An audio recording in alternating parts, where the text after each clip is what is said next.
On a rugged stretch of coastline where the sea battered against weather-beaten cliffs, two lifelong friends, Thomas the boatbuilder and Elias the fisherman, worked side by side as they had for 20 years.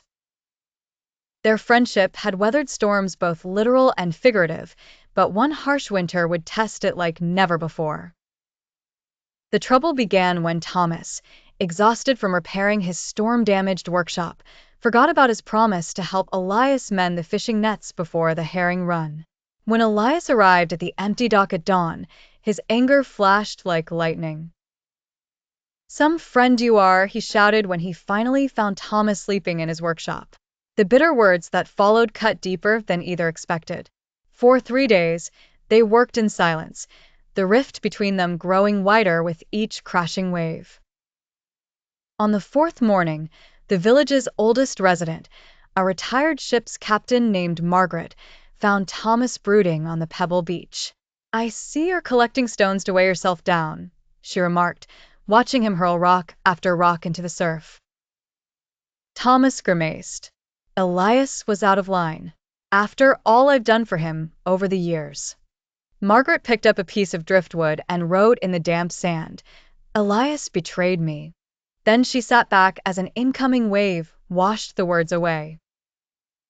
"Pain is like that," she said. "Hold it too long and you'll drown in it. But let the tide take it, and you'll keep your head above water." That afternoon, Thomas found Elias hauling nets alone. Without a word, he grabbed the other end of the heavy rope. As they worked, Elias finally muttered, "Shouldn't have said those things." Thomas nodded. "I should have been there."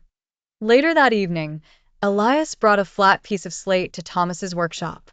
With a chisel, Thomas carefully carved, "Elias apologized December 12th. Below it, Elias added, "Thomas forgave me." Years later, that slate hung above the fireplace in the tavern they co-owned.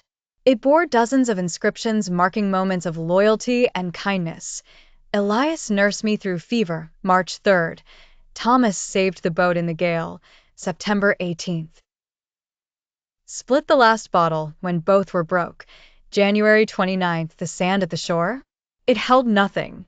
Because true friendship is this: the storms will come, let the waves take the hurt, but anchor the goodness deep, where no tide can wash it away."